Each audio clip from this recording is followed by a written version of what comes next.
Do you want to introduce this video?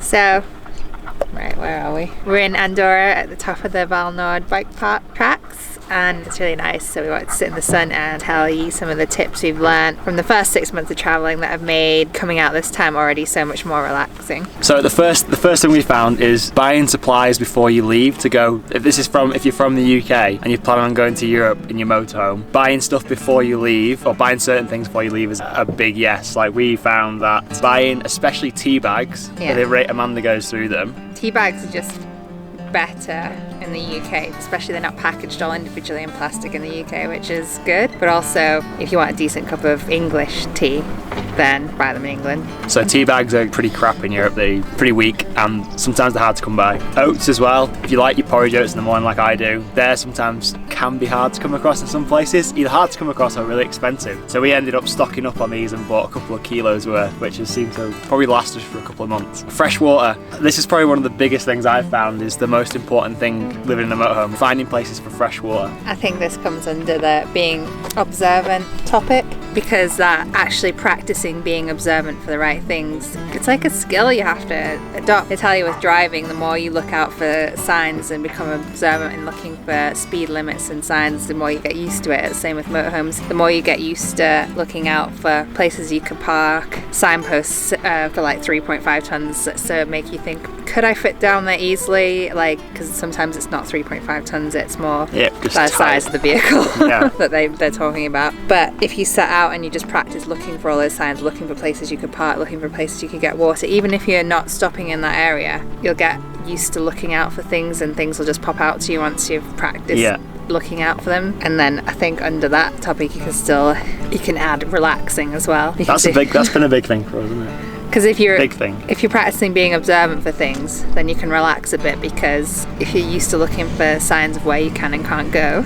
and used to looking for signs of where motorhomes can and can't go, then everywhere else you might as well chill and just either park there or do what you think's right. People are only going to tell you that you have to move, and then you just say okay, it's not a big deal. You know, there's been twice I think that we've been threatened with a fine, and it was just simply because we didn't know the rules of the country when we first got there. Like Slovenia, we didn't know it was just completely off limits to park anywhere in a national park. Unless you're on like a proper campsite. If you try and park on the side of a road or somewhere you think is hidden in a national park, police will come around at the crack of a door, bang on your door and trying to take money off you. I think they tried to take either 100 or 150 euros per person in the motorhome each off us per night. That's what I'm saying about relaxing. They'll threaten it, but most people won't actually fine you.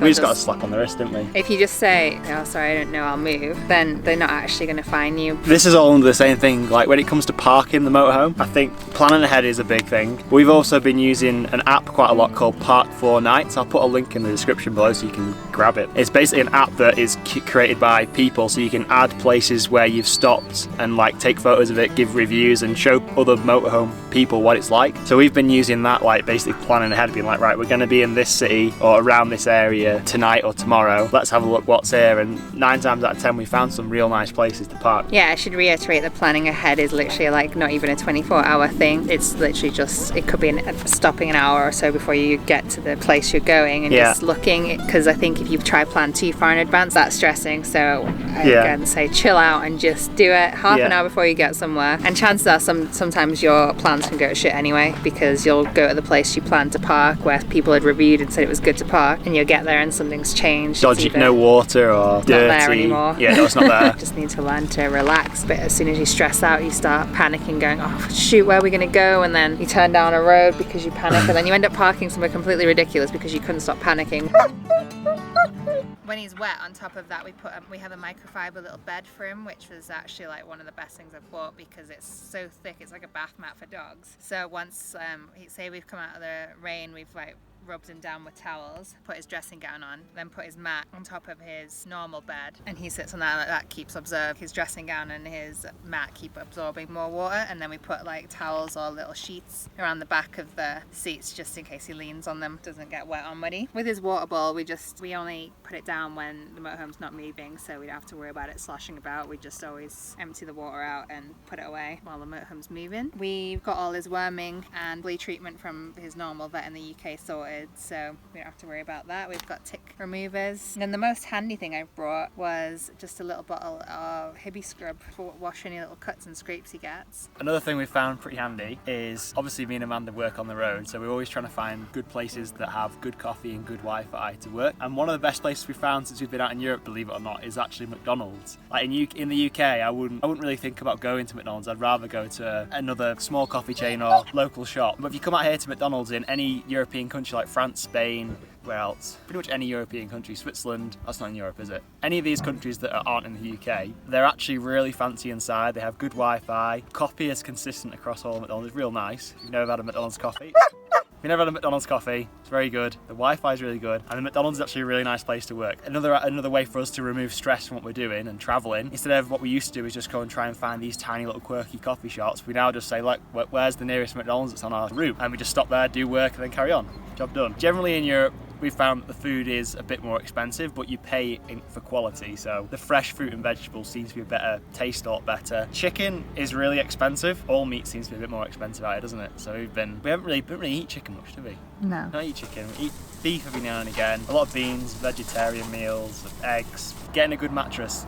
You can talk about this. So one of the cool things I did this time around was I bought a mattress topper for the Motorhome's already mattress. It makes us the motorhome weigh a little bit more, but it's so worth it. Just having a nice place to sleep, because traveling is exhausting, and if you just have somewhere that you can make into your little cubby hole that you can just, bed that you can like look forward to sleeping in. So I think if you make sure that you feel comfortable and at home in your little bed, spend the money there. If you're going to spend money on anything, spend it on the bed. Talk about crazy drivers. I definitely think the driving is a different style out here. People are generally more crazy, confident drivers. In England, like maybe 3 out of 10 people are like confident, go for it. Most people are quite cautious, like they're worrying about not offending anyone or not getting in an accident. Out here, they just go for it. Like, I think there's a lot more accidents out here from what we've seen from cars with all the scrapes, and it's definitely, you've got to be a lot more confident, I think, to drive out in Europe than you do in England. We buy really small rubbish bin bags. We try not to build up a lot of waste in the motorhome, so if we can, we don't buy much plastic if we can, but that way we can just sort of filter feed our rubbish out. Like, we're not carrying a lot of rubbish around with us, we just pop it in recycling bins or little bins that we see around. Same with the wastewater as well. Whenever we can, and toilet, whenever we can get rid of that stuff, we just dump it in proper places, obviously, but we just try and stay as light as possible. That's it. So that was pretty much the past 6 months, what we've learned over the past 6 months, basically. Tips to making motorhome travel easier, less stressful, and more fun. Hope you enjoyed the little video. Tell people to subscribe to the channel. Subscribe to the channel. Why should they subscribe to the channel? Stop wasting my phone's memory, come on.